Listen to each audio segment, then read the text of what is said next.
Hello and welcome to the Disney Plus Weekly Review, coming at you live from Pride Rock.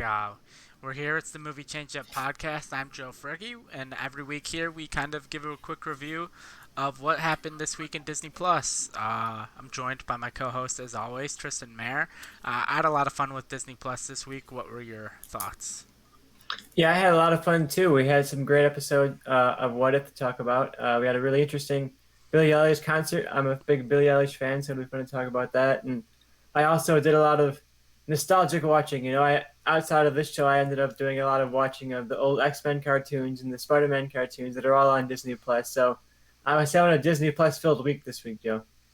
All right, yeah. Like Tristan said, we're going to be talking about the latest episode of What If. We'll talk about Billie Eilish's concert experience on Disney Plus, and then we'll break down some Boba Fett and rumors and some Star Wars rumors. We'll talk about some stuff we've been catching up on, and then we'll kind of end on our. It's not exactly Disney Plus, but it's Disney Plus adjacent. We'll give our Shang-Chi review to wrap up the show. So why don't we kick this off with What If episode number 4, titled "What If Doctor Strange Lost His Heart Instead of His Hands?" Kind of the overall plot in this episode is what if his girlfriend, friend, love interest kind of character, played by Rachel McAdams, was in the car with him during his car accident, and the kind of thing to send him on his quest to, look into the mystic arts was her death and not so much him losing the ability of his hands. And I thought it was I don't want to say a fun episode, but kind of an interesting episode that gave you a peek inside a different take on Doctor Strange. Yeah, I thought this was a really good episode. It might be my favorite of the show so far. I think the story, the writing itself was a little weak. Some of the dialogue was a little bit cheesy, like the way Doctor Strange would just say, "But we love Christine," and that would be like his whole arc. But yeah, I thought the visuals were fantastic, so I was really into that, and I thought some of this emotional storytelling with Doctor Strange was really powerful, and I liked how dark it went too. I think I was a little nervous on the first couple episodes of this show. Like, is this going to be too much of a kid show? Is this going to play it a little light? And this episode definitely did not play it light, especially at that ending. So I like the tone of it. I thought it was definitely a good unexpected direction for the show to go for me. Yeah, it was definitely a very dark episode. I kind of like I mean, it definitely had a lot of dark elements to it. We can kind of break it down. But, him kind of living that moment over and over again, basically a similar moment to him facing Dormammu over and over again, but just having to experience her death again and again and again gave me a little bit of Groundhog Day vibe as well. But I think, yeah, this version was a lot darker than just him having to face Dormammu and dying himself over and over again.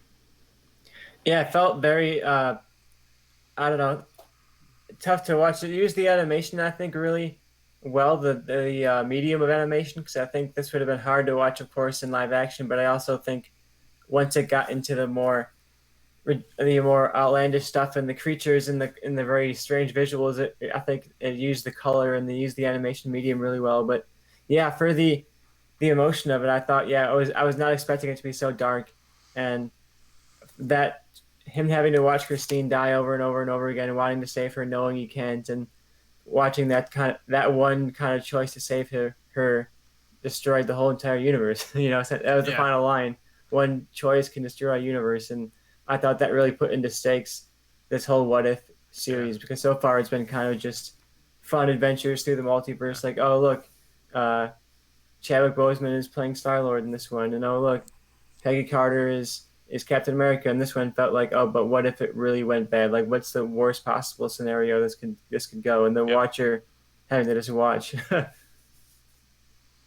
Yeah, it kind of made me think back to Loki and like the whole what were they saying, like the ancient one was saying an absolute moment. And hmm I thought, like so many times during Loki, with like alligator Loki and all of these various forms of Loki, of what, why are these things like not like what caused, like as soon as a Loki's born an alligator, why is it that not a variant that has to be like taken out? Why is it allowed to live for like a while before it's taken out? And this got me thinking, like, what if basically the thing that branched a timeline was like an absolute moment that changed? Like, an absolute moment in our main Doctor Strange timeline is him getting in the car accident by himself.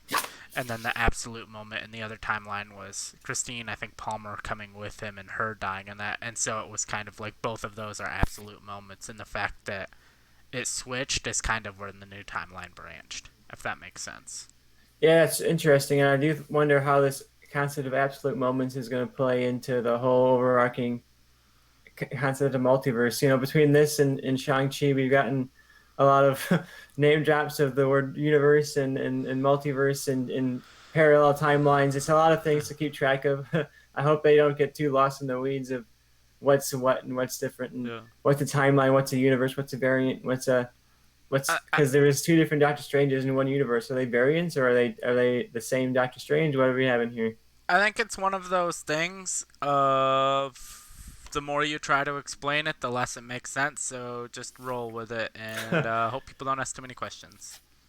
Yeah, what was the line Owen Wilson had in Loki? Something along the lines of like, "Oh, if you ask too many questions, it stop making sense." You know, Yeah, pretty because much. I think Loki kind of dived into that. Like, if you think about this, it stops making sense. So just don't think about it too hard. Exactly. And this kind of falls into that too. You know, Yeah. like of course there's got to be some way that she doesn't die because there's other alternate universes where she doesn't die, but that's Yeah. not the premise of the Yeah. episode. You know.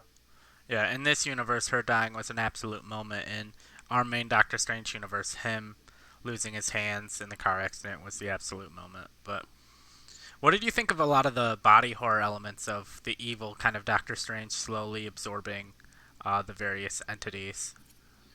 Yeah, I thought it was great. I mentioned how I think it used the medium of animation really well, and I think this is where it definitely shined. Literally, I Yeah. think it was very colorful. You know, I had my reactive lights in my TV, and it really leaned into the color on that. I was really Oh happy yeah. with my purchase with that one. Yeah, But I could tell.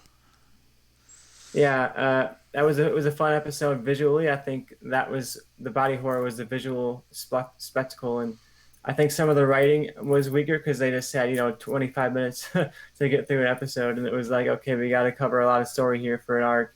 But I think a lot of the visual storytelling worked, and the body horror was really terrifying, especially by the end when Christine comes and wakes up and sees him, but by the time she's back, he's like this deformed Lovecraftian monster that's barely recognizable as Stephen Strange, and he's terrifies her. It's on the nose, but I think it works really Yeah. well. Yeah. I agree. What do you think of the connectiveness of it all? Like the fact that the one monster he had to build up to beat at the end was this weird tentacle creature coming through a portal, and then you have the first episode with Peggy Carter and Captain Carter, and the big creature that the Hydra is looking for was this big tentacle monster coming through a portal. Do you think there's any kind of connection there? Or do you think it's more just the same people are working on it, so you're going to have similarities like that? I absolutely do think there's a through line here somewhere that's going to come back, and I wonder if we're at some point going to see our Captain Carter teaming up with Doctor Strange, teaming up with maybe even the Chadwick Boseman Star Lord, and then having like an Avengers of these what if characters that come and defeat the giant Hydra octopus at the end. I've seen people on YouTube who've like cited some character that is maybe from the comics, but wouldn't know one from the other. Mm, One of the big octopus characters. yeah. Yeah, I definitely think like this is more the story of the Watcher because in the he's each episode he's slowly getting involved more. In the first episode, he just narrates and he's in the background if you look real hard, and then now we're at the point where Doctor Strange is having full-on conversations with the Watcher, and he's like, "Sorry, can't interfere," and he just watches Doctor Strange universe disappear. So I think there's gonna be a point where the Watcher has to interfere because maybe there's a threat to the multiverse as a whole. Yeah, I'm thinking that's definitely what the direction is going to be. I remember one of us I think predicted back at the beginning of the show. I think before it even started, maybe the Watcher is going to become like the main character who has to get involved, and he says like I just observe, but he doesn't, and I think that's the direction you're going to go. I wonder if he'll be involved in that way. Maybe he'll reach out and pick out people to make the Avengers. He'll be like, oh, we need Peggy Carter from this universe to be here, and we need Stephen Strange to be here, and he'll kind of assemble the team to protect the multiverse. And Yeah. I do expect a couple of these characters too to show up in future Marvel movies. Uh, Yeah, I would not be surprised.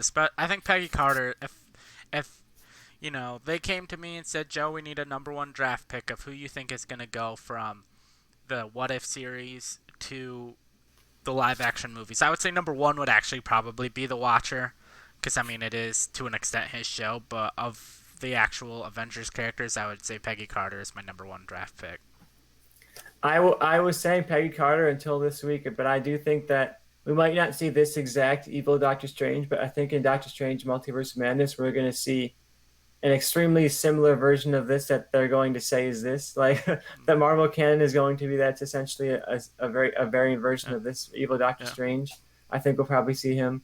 And I do think Peggy Carter will also show up. I think that will be really fun. Both of those characters I think will show up in Multiverse of Madness. And I wouldn't be surprised if we get some scene where Wanda is going through the hundreds of multiverses and in the background you see a couple of these other versions of the yeah, universe. That would be a yeah, fun way to tie this all together without having it be like central to the plot. yeah. Do you have anything else specific you want to say to this episode? Because I have some more I want to drop as far as the What If series as a whole.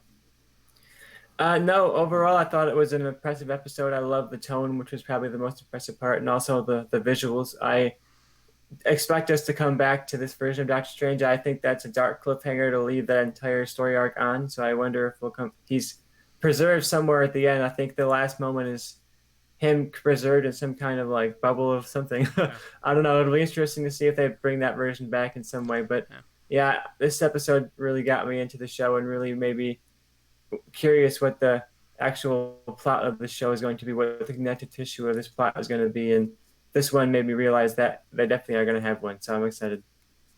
yeah. My prediction for that is, as far as that this universe did go away, it was destroyed, but it was more to set up like whatever the big other threat is. That like this is how big the threat is that now the Watcher feels like he has to intervene.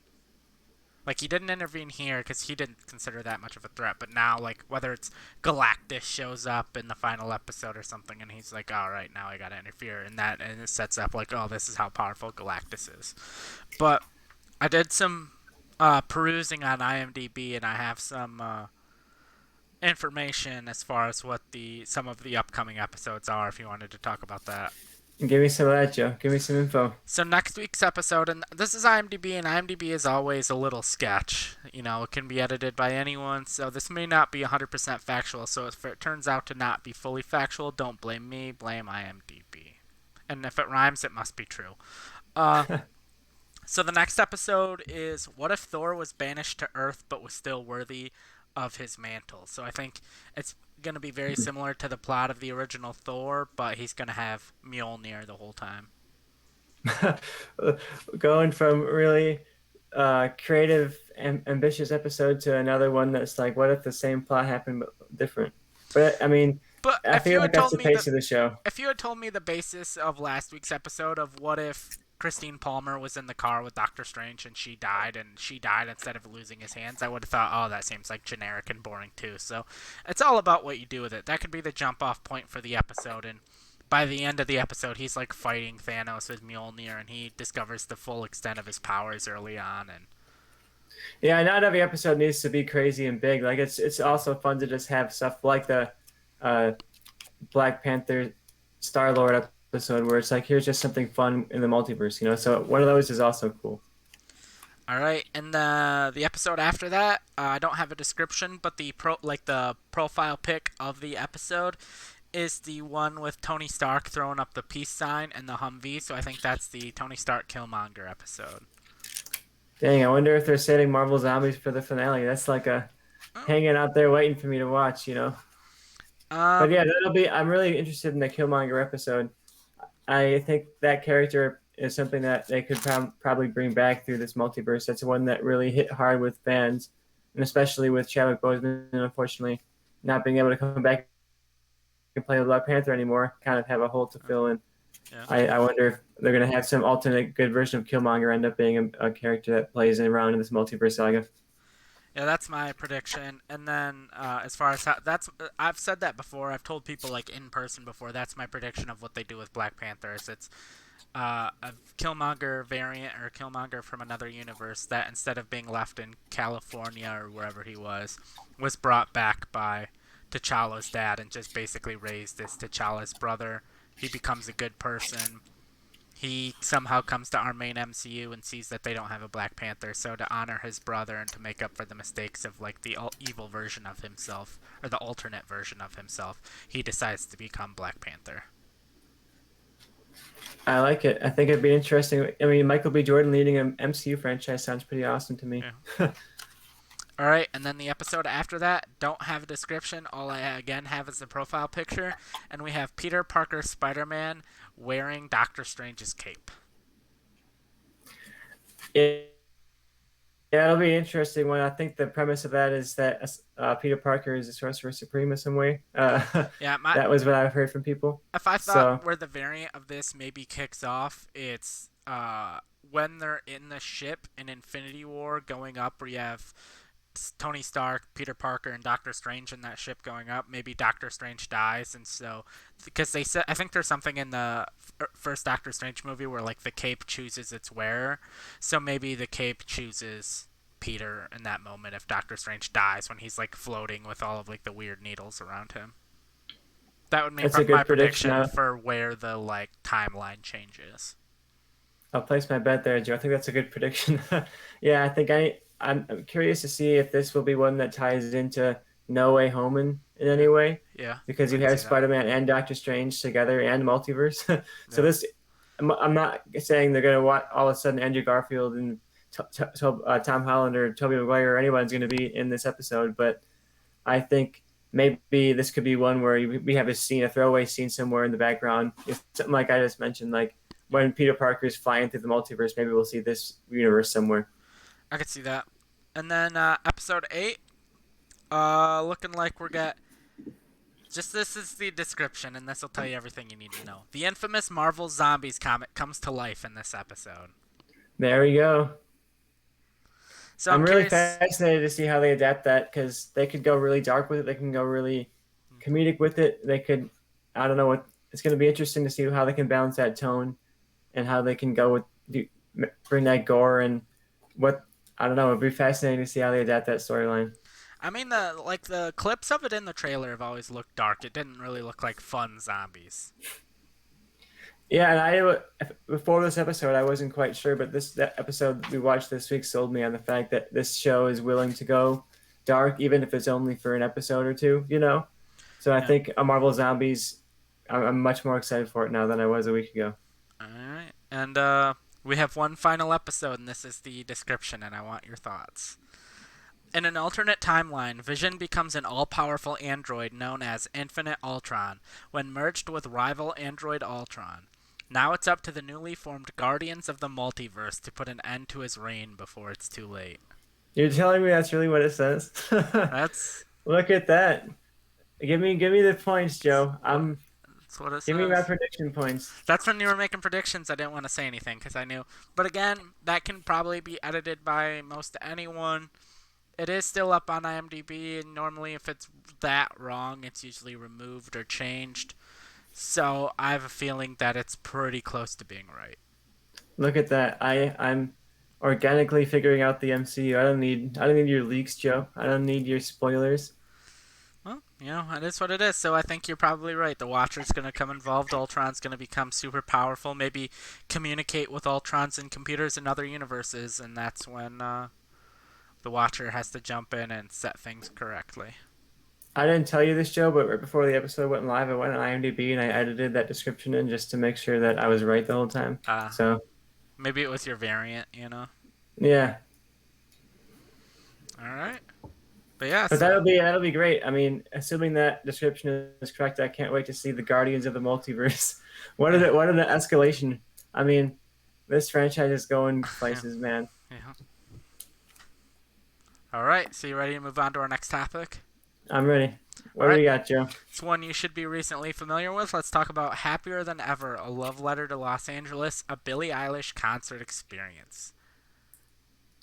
Yeah, I literally just finished this one before we recorded, Yeah. so I was excited for it because I'm a big Billie Eilish fan, and Disney Plus I think last year did a good Taylor Swift kind of concert documentary style uh, thing for folklore when that came out, and it was really a fascinating look at the making of the album and the thought process behind the song. So I was thinking that this would be along that same lines. And in a way, it was, but it was much, much more of just a concert film. Like it wasn't a documentary about the making of the album as much as it was just here's a live performance of the album and to talk a little bit about the songs like she would at a concert. But it was still entertaining. I still had a good time with the visuals. So if you're a Billie Eilish fan, I would definitely check it out. And if you are like a live concert fan, I think it's worth a watch. But it's not going to be on the level of like the Taylor Swift sessions that they did last year. This is just going to be a live concert film, and if that's what you're looking for, that's what you're going to get. Yeah, I'll be honest. I was like slightly let down by it because I was watching. You know who directed this, right? Yeah, Robert. I saw that name come up, and I was like, Robert Rodriguez. Exactly. So there was an interview I saw on him on YouTube the other day. It was a couple days ago. After we had already agreed to decided that we were going to watch the concert for this episode, and I watched it because he was talking about Boba Fett, and it was that was part of it. But he was going in on this whole thing talking about how like normally for concert films because you have an audience, and now with the pandemic there was no audience really, that you really only have like 4 or 5 cameras and you only have one crane that you really can't move that much because there's people there. And he said for this one they had like 11 cameras with drones and a bunch, and they had like 2 or 3 cranes that they can move around and everything between songs. And so I was just like expecting like a lot more where it still seemed like a pretty straightforward shoot. And he was talking a lot about the animation, how they wanted to. Billie Eilish is a big like animation fan, and I guess his daughter helps him out when it comes to animation. Like she does a lot of his storyboarding and stuff, so he's like, oh, we included a lot of animation. So I expected like way more like cool visuals and like a bunch of animation, but really it just seemed like a standard like shot like concert film. And then it would just intercut with scenes of an animated version of Billie Eilish like driving. And I was just, I don't know, just the way he hyped it up. I just expected more, if that makes sense. Yeah, I was expecting a bit more from this, whether it was just from the Robert Rodriguez visuals or whether it was just like insight into the creative process of Billie Eilish or one of the directions, any of the directions. I expected it to be a bit more. Yeah, so if you're a fan of Billie, I'd recommend it. But for me, yeah, it was like I just wanted a bit more ambition from it, Yeah. and especially from Billie Eilish, who is one of the more ambitious creative artist out there who's doing really unique stuff with her music and with her like platform and with her brand. She has a really unique look to herself, and her whole image is really interesting. And I expected this to lean more into that, and this just wasn't necessarily as interesting as I expected it to be. A lot more intimate than I expected it to be. So if you want just like a close quarters kind of Billie Eilish and strings kind of performance, that was interesting to Yeah. see. It wasn't her big kind of hype level performances that I'm used to seeing, but overall, it was a bit of a letdown. Yeah, there was one thing I wanted to say because I'm a big fan of like when someone takes a song in a certain genre and performs it in another genre. And I'm trying to remember the name of the song. I'm googling it right now. Just Not Your Friend. When she did Not Your Friend with basically the full concert performance, and you had like all of the stringed instruments and everything. I really liked that a lot. That was to me probably my favorite part of the show, I guess. I don't know what you'd call it. The concert experience. It was my favorite part of the concert experience was Not Your Friend, performed by Billie Eilish and the whole full-on orchestra.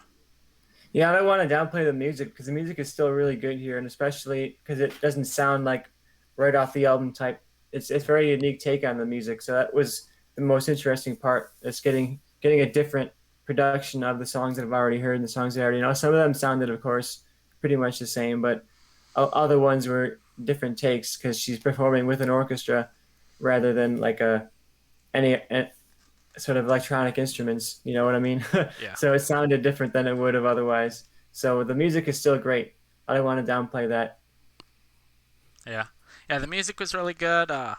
That's all I really have to say about that. I was just like slightly underwhelmed by how much Robert Rodriguez was hyping up how different it was, and then maybe it's just I haven't seen a lot of concert experience videos because they normally don't interest me. But I was expecting to just have like crazy visuals and everything, and like the lighting was cool and all that. But outside of that, it wasn't like mind blowing. The way he was hyping it up in that interview I watched, I was expecting mind blowing, and I got like above adequate. Yeah, this was like an above adequate concert film. Yeah, Like I've seen stuff that's more raw and has way less to production value, of course, but I've also seen stuff that was way better, Yeah. uh, even if it was just production value or at least like creative insight into the concert process, into Yeah. the song process. Yeah. All right. Anything else you want to add to that?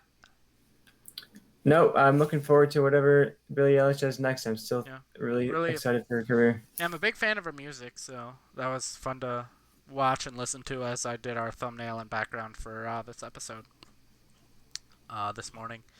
All right, I'll let you take control. Do you want to talk Boba Fett rumors really quick, or do you want to talk about your flashback and your flashback viewing this week? I'll go with my flashback viewing really quick before we get into potential spoiler territory. I'll go for something that probably could not be spoiled for you guys, something All that right, came out a long time ago. all right. uh, I've been binge watching through the Spider-Man 90s TV show, the cartoon, and I've also been watching the 90s X-Men cartoon. For some reason, What? yep, I got a little bug in me that is some reason telling me that I think in this multiverse of madness that's going on throughout Marvel, we're gonna get some kind of scene set within this animated universe, whether it's the Spider-Man animated universe or this X-Men animated universe. I think that's something that would be fun to see them go for, whether it's in the next Spider-Verse or whether it's in Far From Home. And these shows are definitely sources of some pretty iconic memes and moments, and some really iconic introductions of villains. So if you want to get like the comic, they're not comic accurate, but they feel comic booky. They don't feel like the Marvel versions of the characters. So you'll get like the Venom storyline played out through a couple episodes. And I remember watching that as a kid, and that was my first experience with Venom and that whole arc. And you get the storyline of Peter Parker getting the black suit and turning bad and feeling corrupted and then losing the suit and it becoming Venom. So you get a lot of these iconic Spider-Man arcs played out through these animated storylines. So I'm really having a good time watching this, reliving some of those old arcs, seeing some of those old characters again, especially when I think a lot of these characters are going to come up as Spider-Man gets bigger and bigger and the franchise gets bigger and bigger. I wouldn't be surprised to see like some of these deeper, like Craven the Hunter showed up for a couple episodes. I wouldn't be surprised. Of course, we already have Craven the Hunter cast. Aaron Taylor Johnson is playing him, so he's going to be sometime feature in the Sonyverse. So it's fun to see these villains too. Joe, do you have any nostalgia for either one of these shows? Not really, because I never really watched either one. I know X Men was like a big thing for kids our age, but for some reason it was just a show I didn't watch. Same with the. Basically, I was more Batman the Animated Series. Like that's the animated like superhero show that I watched. I don't know for whatever reason, just wasn't an animated X Men fan. I will say, as far as X Men appearing in the MCU, I think just having them be in a different universe is the way to go. Like people are like, oh, maybe the Snap created the X gene, but I think part of what makes the X Men is they've existed for like a long time in their universe. I think if you're just like, oh, the X Men started today and the X gene just kicked off today, then and people are just developing powers. To me, that's not really the X Men. You know. I have an interest prediction about X-Men that ties into Shang-Chi, so I'm going to save it actually later for Shang-Chi. And my prediction isn't really tied to anything, but I'd love it if we got introduced to a universe and it's like that has the X-Men and the X-Men were established and mutants are established, and like in their universe the mutants and the X-Men were the ones that fought Thanos, and maybe Charles Xavier was kind of the Tony Stark of his universe and he was the one that died, and that'd be like an interesting way to separate it from kind of the Fox X-Men movies we've gotten, where maybe there's a story we just don't get, that Charles and Professor X and Magneto fought for the longest time, and they're kind of the Captain America and Iron Man of their universe, where it was Thanos coming down and landing and threatening to take half of life that united Magneto and Professor X together. Yeah, I think this multiverse saga is definitely going to be an excuse for them to do stuff like that and bring in characters without having to like establish their backstories. Yeah. Like as they're doing in Far From Home, you'd assume like they're bringing back Doc Ock and Green Goblin and Sandman and Electro all because they don't want to have to give all those villains origin stories again. They're just like, okay, here they are. And Yeah, you've seen I'm them in those shitty movies. Well, one of the three of them were shitty. The other two are overhyped. and I think we're at that point where you can just throw a villain out there and it's like people will catch up. Like we didn't need origin stories of Star Lord and Gamora and Groot and Drax all because we wanted to watch Guardians of the Galaxy. I think people are at a point where you can just throw a character in there and we'll get it. And Yeah, I think the idea of needing a character's backstory is dumb. Like obviously you and I both have been watching the James Bond movies because it's James Bond month, and like when Jaws pops up in a James Bond movie, we don't need a story of like why does this guy have metal teeth? The guy has metal teeth. There we go. Just move on. The guy has metal teeth. That's it. Yeah, and then give him a Disney Plus show about why are his teeth metal. Yeah, That's exactly. where the lore hounds Same. can go and figure out why everything is happening all the way it's happening. But the movies don't need to explain that kind Same, of stuff. same with Odd Job. The guy throws a hat, and it's like a cool hat that has like a blade on it. We don't need a story of him needing a hat and making the hat. The guy has a hat, has a metal blade. Oh, like we have a new superhero. This guy shoots lightning out of his ass. I don't need an origin story of that. It's just like, oh, that guy shoots lightning out of his ass. Okay, that's just what he is. That's what he does. We're beyond origin stories now. I feel we don't need it. And I'll talk about more with Shang-Chi of why I like the route that they went when we go there. Uh, and they kind of did the same thing with Spider-Man in Spider-Man: Homecoming. It was a kind of a non-origin story.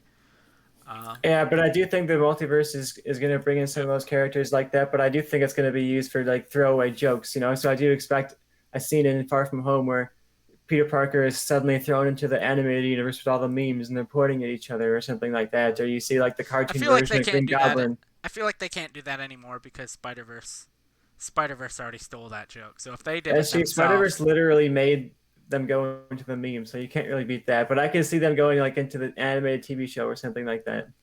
well, I mean Spider Verse did that too in the post-credit scene, You're right, they did do that. They went into like the and they meme did the whole world pointing thing and too the with pointing thing and everything. Spider-Man 2099 or whatever his name is with Oscar Isaac. Well, if Marvel does anything that's ripping off stuff they've already done, you know. That's true. All right. No, but I'm having a good time with both of these shows. It's a nice Yeah. nostalgia trip, and Yeah. it'd be fun if they did some way of tying those in some crazy scene in the multiverse of madness. Who knows? Oh, that would be interesting if they somehow found a way to do that multiverse of madness, and that's how they introduced the X-Men. Was they went back to the '90s TV show through And somehow they multiverse. pulled them from the animated universe. Yeah, that would be mind blowing. All right. Anything else you want to add about your '90s? Oh, I've been. Oh, one thing. Since we're talking about flashback, I've obviously been binging Clone Wars as part of my Clone Wars. Well, part of my entire Star Wars chronological rewatch. Um, And one of the things I thought about is these guys on the Jedi Council in the Clone Wars shit on Ahsoka all the time for Night, not following directions and not listening. I've done the math. In season 1 of the Clone Wars, she's 14 years old and they got her leading an army. The Jedi Council should chill for a bit. Like, Yeah, they're desperate out there in the Clone Wars. They're you're like, yeah, sending Ahsoka, you were your chain for a couple of weeks. You're good. Lead the army. Yeah, you are sending a 14-year-old girl to lead a battalion of slaves. Don't get no moral high ground with me. That's just my thoughts on that. All right, you ready to move? Speaking of Star Wars, you ready to move on to Book of Boba Fett rumors? Or Hey, give me some rumor? rumors, Joe. There's just one main rumor. Well, I guess there's two.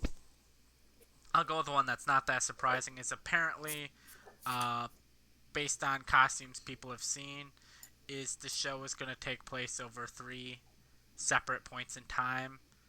The first one is around original series time. The second one is our original trilogy time. The second one is like leading up to the Mandalorian or during the Mandalorian, and the third timeline is after the Mandalorian or after Interesting. season 2 of the Mandalorian. So basically where we left off in the post-credit scene. I think that makes sense for the Book of Boba Fett title. Like maybe they'll each be kind of chapters of the story, and you'll get one story here, then you'll jump in. Here's like a whole complete second story, and then a whole complete third story, and you'll get the through line of the character's arc, but it'll be three totally different stories. I think that's an interesting direction to go. I wish they would have reached further into the past. With, Yeah. I would love to get a little bit further back towards the prequel era, with Boba Fett, and maybe get something like earlier in the timeline there. But Uh, Another thing I want to add is I guess the plot we don't know much, but it's very like revenge focused. Is like that's Boba Fett's drive. Is he's out for sounds like a Boba Fett drive to me. It makes sense. I want to see. He's such a changed character between Attack of the Clones and Empire Strikes Back, and now Mandalorian. I really just want to see like how does that character grow. Of course, we saw him in the Clone Wars, but that's a huge empty gap for a character to fill in. So I'm really excited to see them finally give us some canon of Boba Fett because that's been like a fantasy character for fans for so long. So there's a lot of pressure, I think, on them to live up to a lot of expectations. Yep. I can't wait to see the internet reactions because I don't know any direction they go, it's gonna people will be mad. Yeah. And then I have one final rumor. It's a character rumor. Character rumor. Yeah. Of who the main antagonist in Book of Boba Fett's gonna be. Any predictions? I'm gonna say, you know what? I'll go with Cad Bane. I think that would be fascinating. Any other predictions? We've also got Hondo. Hondo will be fun. Well, there's no point because you were right on your first guess. So, Oh, Cad, Cad Bane, look at that. the big rumor is that Cad Bane is the main antagonist in Book of Boba Fett. That's awesome. I would love to have them get that duel, that battle that we've Well, never gotten. well, And because the original rumor we've gotten was teased and teased. that, uh, well, for the longest time, it's been reported that the main antagonist of Book of Boba Fett is this like character named Hammerhead that no one could figure anything about. Like people that go on the leak sites and try to find stuff out. All they knew was that this character's name was Hammerhead, and supposedly not the Ithorian from Jabba's or from the Cantina in Episode 4, which also had the name of Hammerhead, and no one could really find anything out. And then it was leaked that Cad Bane is in Book of Boba Fett, and then people figured out that there is a Marvel villain who, and Cad Bane, after his duel with Boba Fett, right at the end of the Clone Wars, loses the duel and gets a metal plate in his head. And there's actually a Marvel villain who has a metal plate in his head who is named Hammerhead. So a lot of people think that Hammerhead is actually Cad Bane's like code name, essentially. Like not in the universe of Star Wars, but just like his on-set code name. I think that makes sense. We talked about the Mandalorian behind the scenes documentary on the previous episode of the show, and they talked in there about I would love how to watch it, but I can't find it anywhere. it'll be out there. It's somewhere in the multiverse. It's Alright. figured its way back. Alright. But they talked about the intense secrecy that went into keeping the Luke Skywalker appearance a secret, and how they were sweating every night because they couldn't even say the word Luke Skywalker. And they said in the script he was referred to as Plo Koon, and they even made fake Plo Koon like concept art showing him as the character coming out and everything, just to cover up the fact that Luke Skywalker was in the episode. So I like that the Hammerhead rumor was out there that maybe it was this random character Hammerheaded, or maybe it was some other character. But it looks like the secret's out there. If that's correct, but who knows? That could be a fake leak. It could end up being somebody else. That could be the Plo Koon leak. Yeah, definitely. That would kind of suck because I feel like Cad Bane is like, especially in a Boba Fett show, is like Cad Bane in the Boba Fett show is kind of like Luke Skywalker in the Mandalorian. Of like, if you're gonna have if you're gonna bring a character back to be an antagonist in the Boba Fett show, like, why would you leak it's Cad Bane and then have it be a different character? Like, it has to be Cad Bane. I will say, if you're unfamiliar with Cad Bane, he was heavily inspired by Lee Van Cleef in Once Upon a Time in the West, I believe is the movie. Or no, The Good, the Bad, and the Ugly. There we go. He was heavily inspired by Lee Van Cleef in The Good, the Bad, and the Ugly, which partially makes me wonder if that's kind of what the Book of Boba Fett is going to be inspired by, where like Boba Fett could be the good, Cad Bane could be the bad, and then maybe you have another character in there as the ugly. I like that. I think the Western style is definitely going to be what they go for with the Book of Boba Fett. So that would be a good name to pull. Yep. But yeah, of course, Cad Bane is very Western in his look and everything too. So he would fit perfectly Yep. into that world. All right. Anything else you want to talk about before we move on to? Certainly, Cad Bane dies in this series, right? Oh, he has to. Yeah, definitely. He's made it through so many He's got different to be eras like of Star 100 years Wars. old at this point. Yeah, and you got to give him the death at this point. He's been too many shows. Just let him die. Yep. Give the man peace. Yep. R.I.P. Cad Bane. All right, so I think it's time we move on to. It's not exactly a Disney Plus thing, but in about 45 days it will be when it drops on Disney Plus, Yeah, a and that couple of weeks from now it'll be up there. and that is Shang-Chi and the Legend of the Ten Rings. Uh, the latest MCU film. It's poised to actually set a box office record this weekend, which I never would have thought would have happened this year. But who knew the Labor Day weekend, the box office Labor Day, however you want to word that, you know what I'm trying to say. The box office record on Labor Day weekend before this was $30 million, and this movie is looking to almost double that. I believe it was like the 2007 version of Halloween that currently holds the record. Normally, theaters try not to release movies on Labor Day weekend because kids are going back to school and they just don't think people are really trying to go to the theater. But Marvel and Disney were like, screw it. Shang-Chi, Labor Day weekend. That's just how it's going to be. Yeah, we've hit the point at the pandemic releases where you look at the schedule now. It's like every single week there's like bangers coming out. Yeah. It's like the studios have been building up, and now it's like we gotta let it out. And then they got to yeah. I'm excited for it though. I'm glad it made a lot of money. Especially, I'm surprised that Labor Day weekend box office was so low. You'd think someone would have jumped in there and taken it. Marvel, of course, is the one to do it. They're always the ones who are like, okay, let's release a blockbuster on like February 9th, and then they'll test whatever days they want. And Labor Day was their next target, I guess. Yeah, like I mean, Disney in general, like, I think the record before The Force Awakens came out in December, like the December weekend record was less than 100 million, and then The Force Awakens comes out and makes like 247 opening weekend. So Disney doesn't give a shit about when movies are supposed to come out; they'll just release them whenever. But as far as the actual movie goes, the non-spoiler review aspect of it, I definitely liked it. I'm still not exactly sure where I would place it in my MCU rankings. I feel like I have to see a movie twice for something like that when it's comparing movies I've seen over and over again. Like, how do I compare it to Spider-Man: Homecoming, a movie I've seen 4 or 5 times, compared to this, which I've only seen once. So I definitely, when it drops on Disney Plus, I'll watch it again, and that'll probably help me figure out where I'll. But it's definitely, without a doubt, upper half for sure. I thought the lead was really good. I thought the story was a little different. It definitely was very similar to another Disney property, but I'll let you talk about it a little bit before I get to what I want to say. Yeah, I had a great time with this. Honestly, I was going into it expecting just kind of like a passable action movie. I similar in the vein, probably a step above Black Widow, but I was like, oh, it'll be in the same vein of that, just like a side adventure here to get us to the next kind of plot beat of the MCU, because it felt like both Black Widow and Shang-Chi were ones that Disney was kind of shoving aside and being like, oh, but also look at Eternals and look at Spider Man and think about all this multiverse stuff, but also go see Shang-Chi and go see Black Widow. And I'm surprised they didn't push this harder because I thought this was a gorgeous movie. I thought the action was incredible.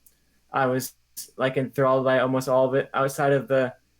Well, I don't want to give away the ending, but of course, there's like a big third act battle. It's a Marvel movie. There's going to be a big third act battle, and I think that was kind of when it checked me out was when it started becoming more and more of a Marvel movie as it went along.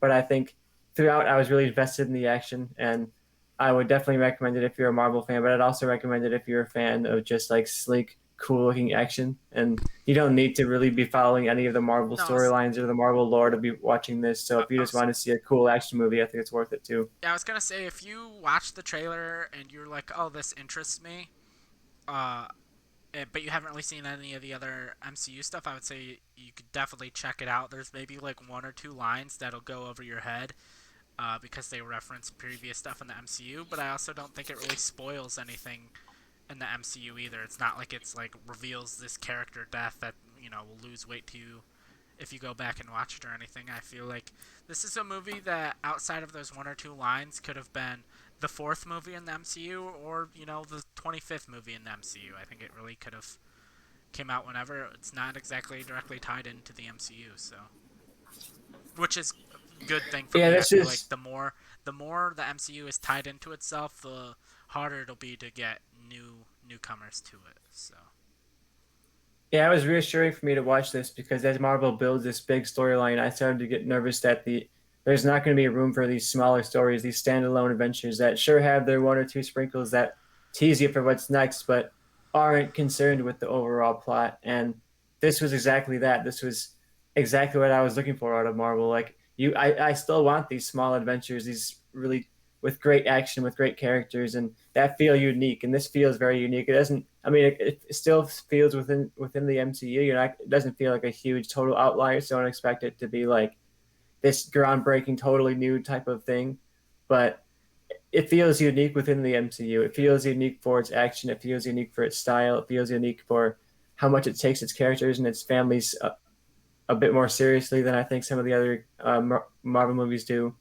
So I think yeah, this is one of the higher tier Marvel movies for me. I'd probably be putting this in my definitely in my top 10, if not in like towards my top five. I have to rewatch it a couple more times, but it's definitely in my top 10 at this point. Yeah, definitely. Yeah, like you're saying, I think the fight scenes were some of the best of Marvel. Maybe not as emotional because you don't have like the decade of build up like you had with like Captain America and Thor teaming up against Thanos or anything like that.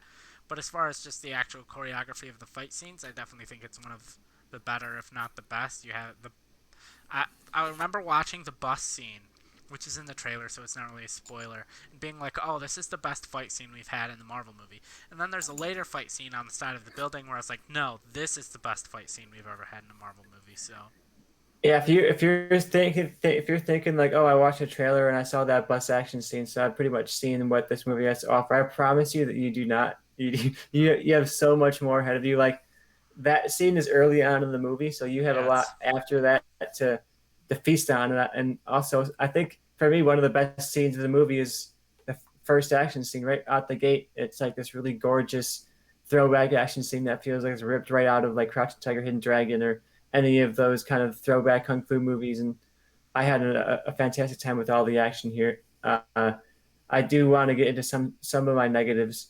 I think some of the plot really can do a standstill at a handful of times. There's a bit of an over reliance on exposition.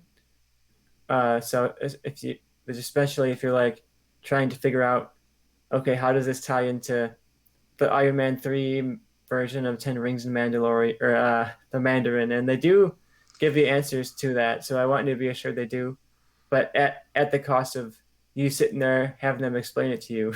Like there's exposition scenes throughout the middle of this movie, and I think 1 or 2 minutes too long, where I was sitting there like, okay, I don't need this to be explained to me too much, but yeah, I don't want to go into too much detail on a lot of that, but yeah, the exposition held me back a bit, but overall the action I thought for the most part was great. yeah. I will say that, and one of my negatives too is a thing that's a negative in most Marvel movies. Anytime they try to have an emotional moment, they always undercut it with a scene of comedy. Like there's a moment that's a flashback where Shang-Chi and his friend, played by Aquafina, are talking, and he's giving this like emotional, backstory, talking about his life and how he grew up, and then it's just undercut immediately by a dumb joke that's not even like that funny. I mean, it was fine, it was okay joke, but it was like I would have rather just had the emotional moment. Yeah, I think that's a Marvel problem that Marvel has throughout these movies is they're like too afraid to take the story seriously. And it's like anytime the story is actually trying to be emotional and serious, they have to remind the audience that it's not actually serious and it's okay to not to have a good time with this. And I there are moments like that in this movie too that held it back emotionally for me, where I felt myself getting invested, and then immediately I was reminded, oh right, this is a Marvel movie. It's not going to be that investing. You're still part of this huge, larger thing that's not actually going to be pushing you that far to feel things you don't necessarily want to feel. These movies want you to feel comfortable and have fun, sometimes at the cost of the story they're telling. Yeah, yeah, definitely. And back to your Crouching Tiger, Hidden Dragon. I wish we got more Michelle Yeoh, because she was in that movie, and then she was in this movie doing some Crouching Tiger, Hidden Dragon shit. Yeah, she was so cool in this movie. I didn't know that she was even in it because I don't know I missed her in the trailers or Yeah. something. But I yeah, mean, she doesn't she really was appear until the final, into stuff that you wouldn't want to spoil, I guess, by showing her. So it makes sense that she's not really in the trailer. yeah, but it was cool to see her. It fits within our Bond month because Yeah, she was in Tomorrow Tomorrow Never Never Dies, Dies. I Yep. believe. Yep. So we have a connective tissue. Disney Plus is officially part of our Bond month on Movie Change Yeah, Up. they knew. They knew. They're like, oh, that's why we gotta have Shang-Chi. Plus, Billie Eilish singing "No Time to Die" theme. You're right. A very Bond heavy episode. We should have leaned into that, Joe. What are we doing? We We did should have made not that part really of think marketing. about this at all. I apologize. I'm Look sorry. at that. We had a Bond episode, we didn't even say We anything. we didn't even notice. All right, anything more you want to say before we kind of verge into the spoiler territory? No, but I do want to reiterate that if you are not a Marvel fan and you just want to watch a cool action movie, this is worth watching. And I think it's a solid entry point as Marvel kind of reboots itself. I think this could be a character you start with and follow through, like you would with a comic book. You know, like oh, here's my character that I don't really follow the rest of it, but I follow this guy. And when he shows up in the Avengers, I'll be like, that's my guy. Yeah, I agree with that. I'd give it a solid like 7.75 out of 10. That's kind of roughly where I'm at. That score might easily change. I could come back, watch it a second time, and be like, you know what, this movie really doesn't have rewatch value. I highly doubt that's the case, but you never know. Yeah, but like a 4 out of 5 right now in my Okay, letterbox, I believe it was. So I'm pretty okay. high on it, but not blown. I mean, not like a perfect movie, but yeah, I'm pretty high Yeah, on it. it's hard to give like a Marvel movie the 10 out of 10 or anything like that. All right, so if you don't want to be spoiled by Shang-Chi, that's kind of the end of our episode because we're going to kind of finish on that. Come back next week and, watch us talk about whatever has come out on Disney Plus. But if you've seen Shang-Chi or you don't care about it that much and just want to hear us talk about the whole movie, stick around because that's what we're going to do. One of the things I do want to say, because I realized halfway through, and then as I was watching it, confirmed it more and more, is this movie is literally just Star Wars. You have uh, the dad, whose name I don't remember, who's not the Mandarin. They made that very clear. Joe, I'm going to interrupt you before you even start and say that's only because Star Wars ripped off all of the old kung fu movies that came out before it. You're not Like Star entirely Wars wrong. just stole Hidden Fortress and stole other Kurosawa movies. But you have this guy, not the Mandarin, who was, a military guy like Anakin Skywalker, and then he used his power after his wife died and became a bad guy to try to bring his wife back to life. Anakin used his power, turned evil to prevent his wife from dying. Anakin had two kids with his wife, a son and a daughter. This guy, the Mandarin, had two kids, son and a daughter. The son went off and lived a nobody life. The daughter uh, went off and lived kind of a political, somewhat relatively successful life in, fancy buildings surrounded by a bunch of people and usually a fighting lifestyle. You have Leia and the other daughter, two badasses. Sons, kind of dorks, but still powerful. And then, son and the daughter team up, just like in Star Wars. And at the end, the son embraces his potential and his future, while the daughter goes more, who even has the same powers, essentially, we know. Same ability, same powers, decides, no, I'm going to go more in like a political world and focus on that. Just like Star Wars. Just like the son daughter in this movie. This movie is literally Star Wars, but Kung Fu instead of the Force and lightsabers. I'll just say that. So you're saying it's awesome. I mean, you're not wrong. I enjoyed the movie. Obviously, I just gave it a 7.75 out of 10. But I was like midway through the movie. I'm like, this movie is literally, for the most part, just Star Wars. Well, Star Wars is just every story told over again. Yeah. Like I mean, Star true. Wars is just archetypes repeated. Pirates of the Caribbean is also Star Wars, so there's that. Um, but yeah, one of the things, I was gonna get your thoughts on this non-spoiler section, but I forgot. Of what were your thoughts on Aquafina? Because I could see her turning people off, but I've seen her in Crazy Rich Asians. I enjoyed her in Raya, something, Raya and the Last Dragon, whatever that movie was. I enjoyed her in that. I enjoyed her in this. Oh, and she was good in the, what's the movie where she was trying to figure out if she should tell her grandma if she's dying? The farewell. The Farewell. She was good in the Farewell as well. Yeah, I thought she was great in the farewell. I think she's been pretty solidly entertaining and other stuff, and she was mostly solid in this. Like she's not an actress that sells me on a movie. Like I'm not going out and saying, "Oh, I got to see the Aquafina movie." Yeah, But when she's in a movie, I'm like, "Oh, that's a nice addition to the cast list," you know. yeah, So she was a solid addition. Some of the jokes landed, some of them didn't. But I don't really think that's Aquafina. I think that's just yeah. Marvel writing. Like it's always how Marvel works. You know, it's like a comedy where like maybe 70% of the jokes hit. You know, and then like some of them are just duds.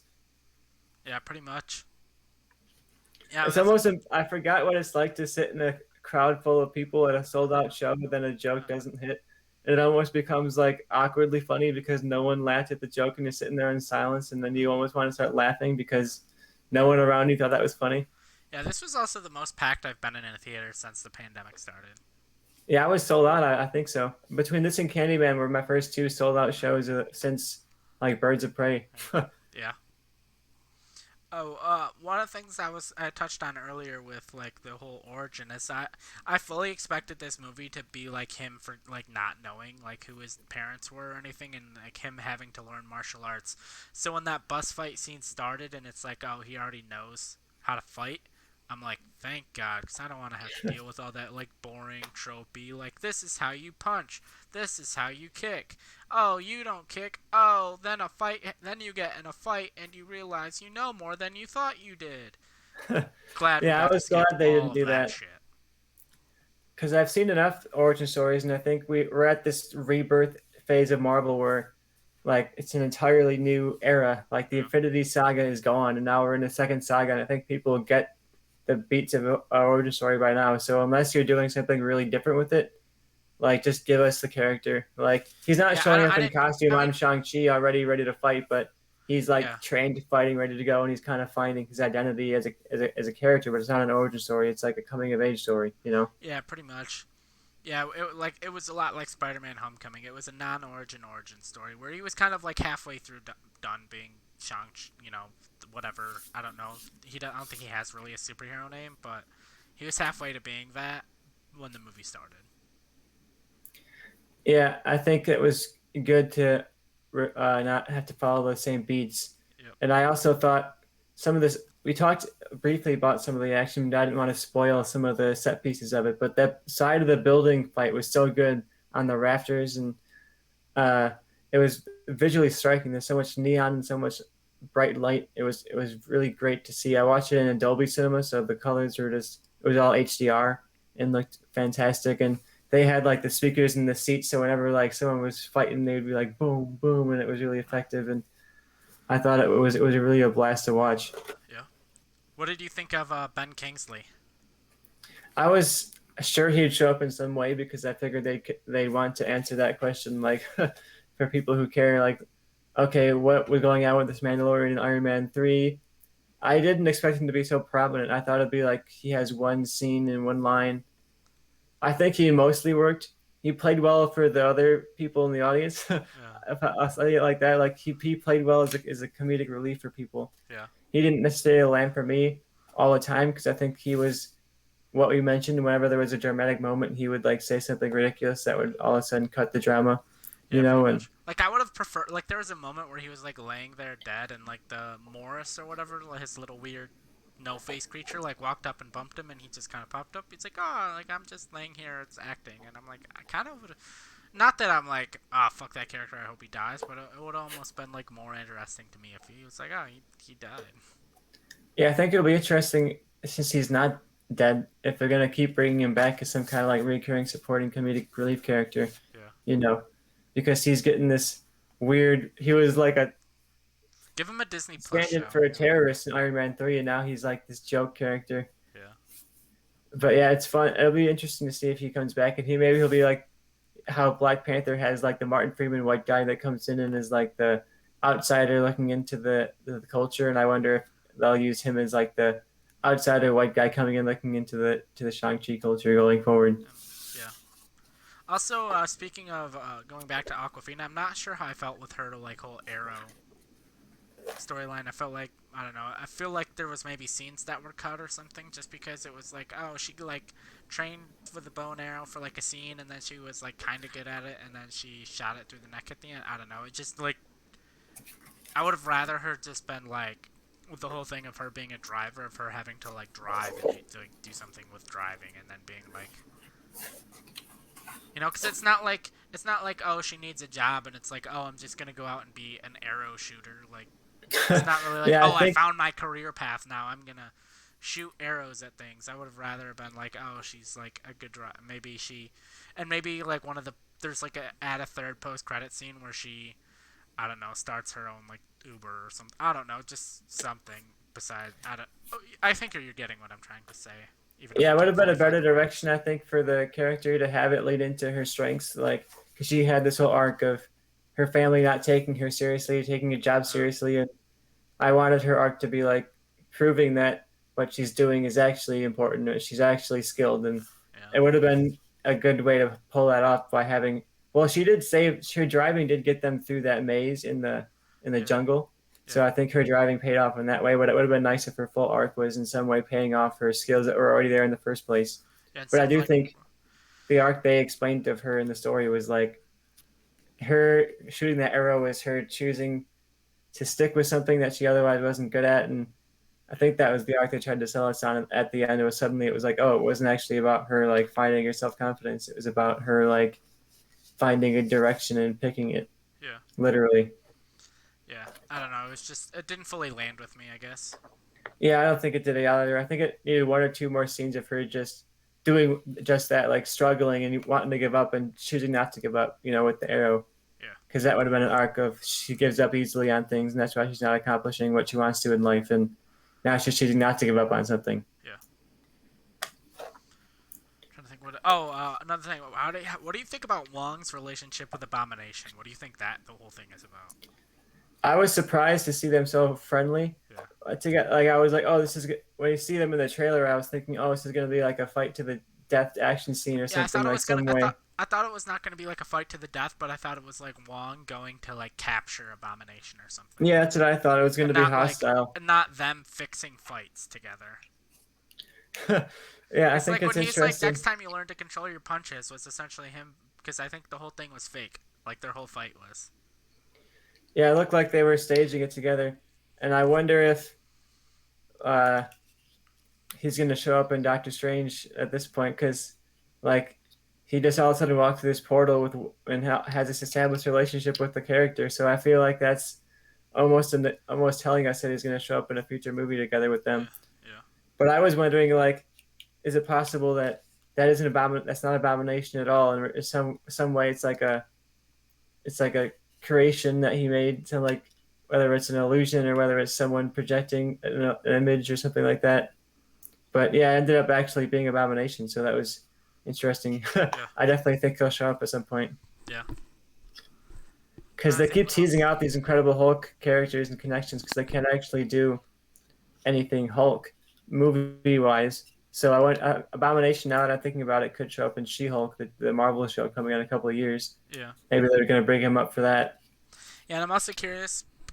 Speaking of post-credit scenes that I did earlier, of we got Bruce Banner and not Smart Hulk, so I wonder what the hell is up with that. Yeah, they're probably like, oh, people didn't love that Smart Hulk thing, so we're going to go back to Bruce Banner. Yeah, Or they were like, oh, we don't have the budget on Disney Plus to be doing Smart Hulk, so we're going back to normal Mark Ruffalo because yeah, he's going to be in the She-Hulk show also. yeah, yeah. It'll be interesting to see what their actual explanation for that is. Oh yeah, I wonder if it's going to be like, oh, throughout these years he's done some testing to figure out ways to bring himself back, or what the direction is going to be. Yeah, yeah.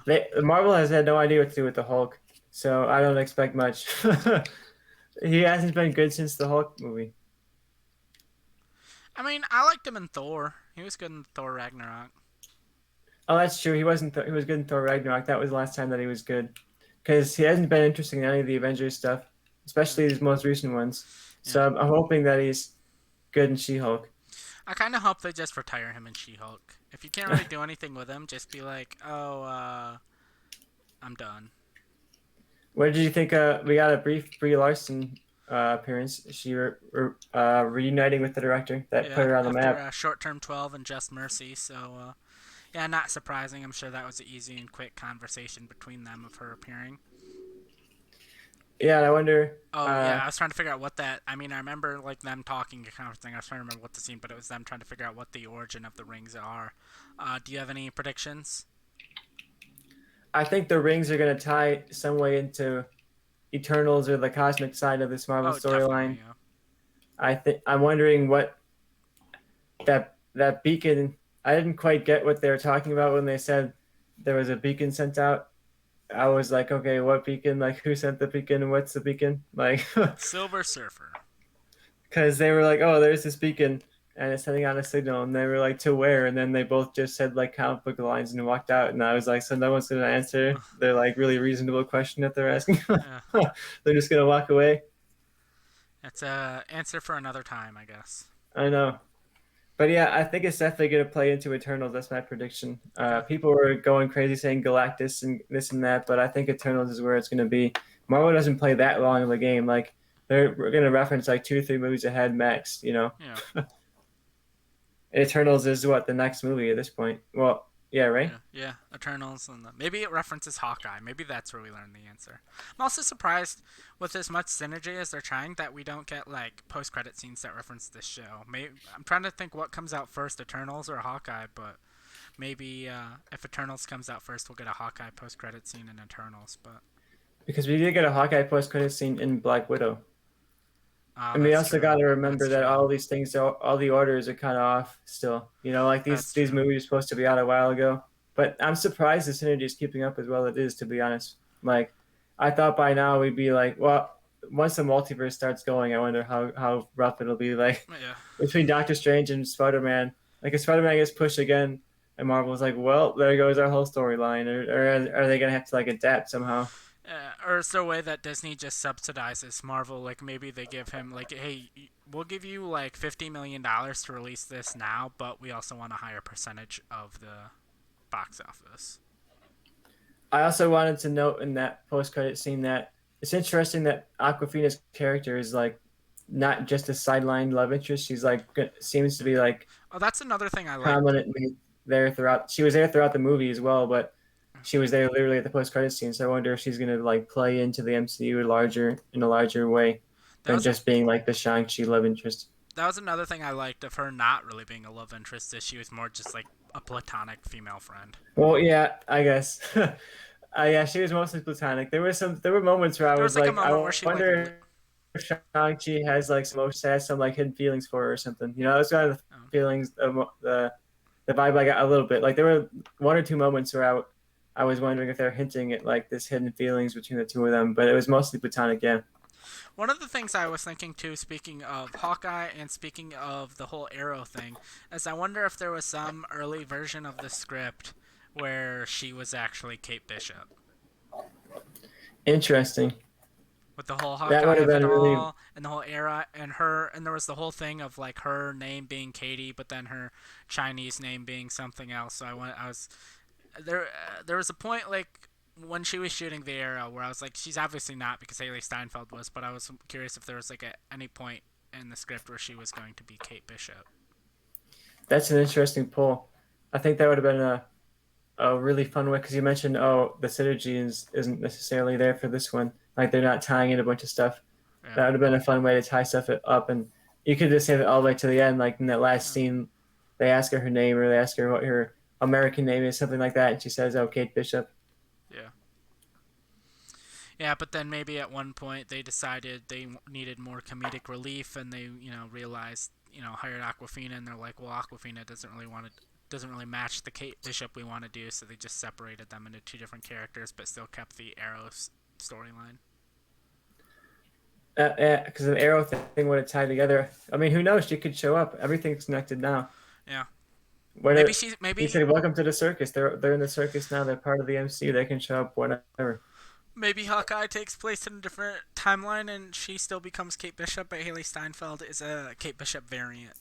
Speaking of timelines, I have a question for you, Joe. I was a little confused in this movie, the way they interchangeably were using the words universe and timeline and world, and they were like, "Oh, these creatures are not from your universe," and I was like, "So are they from like an alternate universe?" And then they were like, "Oh, but they're from a different world," and I was like, "Oh, so are they coming from the multiverse, or what is going on? Is this I think it's so? What partially was like going my on with explanation. these creatures that were living in the mountains? My Are they from the explanation is partially like it reminds me of when Obi-Wan tells Maul in Rebels that Luke is the chosen one.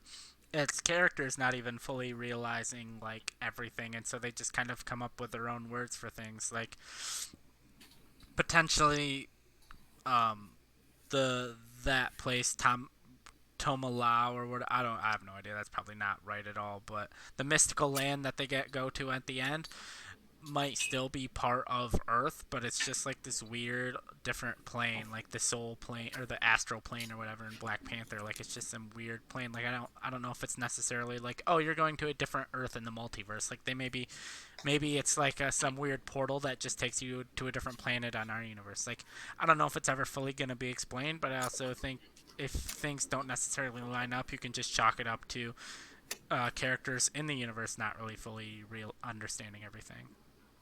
Yeah, I mostly understood it as it's just this portal to like a weird Different tiny world alternate within universe our. dimension thing. Yeah, Yeah, it's like this is not a literal alternate universe, like with the Watcher's going to show up and talk about it. Like yeah, this is just some kind of like portal to yeah, another random thing. Like comic books aren't that consistent. Like oh, one time it's like oh here's this portal that goes to one thing and another thing, and yeah, I don't need it to like that much make sense. But the Marvel has to be careful when they're using the words like universe and timeline right now because people are looking for things to put on YouTube videos to tie things all together and make all the timelines make sense. So that's when I start getting nervous about their synergy and like, are they going to start using these things so lightly so it starts all of a sudden stops making sense because they're just like, oh, timeline, universe, world, whatever, it's all the same. yeah.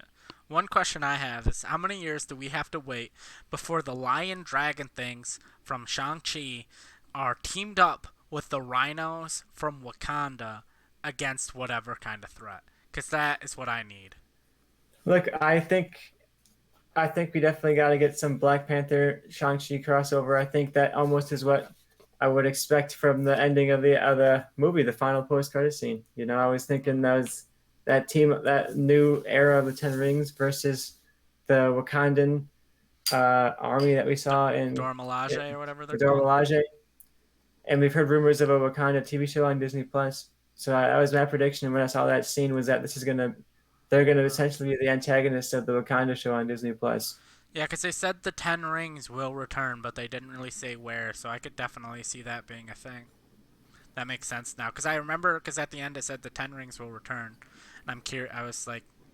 I'm like, okay, obviously they know where. I doubt it's gonna just be Shang-Chi too, because otherwise I think they would say that. But them being the antagonists in Wakanda Forever makes sense. And I do think that there's this background story going on that we saw in the post credits. Or I don't know if it was a post credit scene necessarily, but it was towards the end of Falcon and the Winter Soldier where Sharon Carter is on the phone and she reveals herself as a power broker and she's just talking to some uh, unseen broker.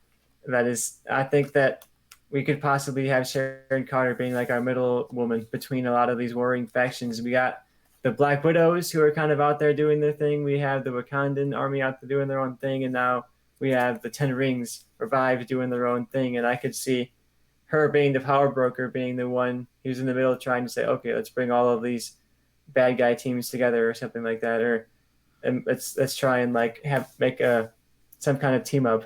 Yeah, I think that could be a fun way to tie this all together. yeah, I'd watch the shit out of that, and I'm probably going to because that's definitely gonna be pretty close to what they're doing. That's my wild prediction because I think we have a lot of ongoing storylines outside of the multiverse that we keep forgetting about. The spy thriller kind of side of the Marvel universe is still Yeah, going. yeah, the kind of the street levelness of it all. We'll probably get more answers in Hawkeye, I imagine too.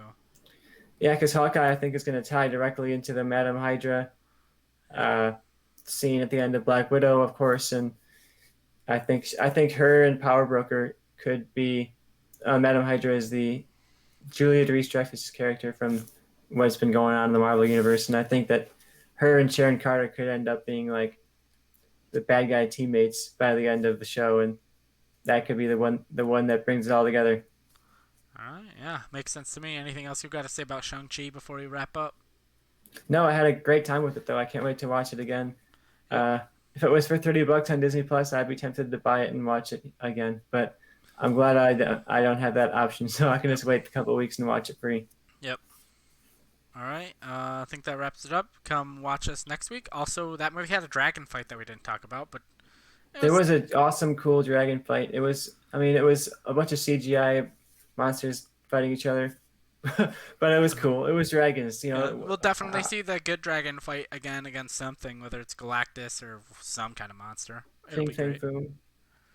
Sure. I think we'll see that show up. I was teased pretty heavily in this one and some of the previous Marvel stuff. So I would place my bets on that as an appearance in Shang-Chi too. All right. Good to know. Have a nice week, everybody. Without further ado, goodbye.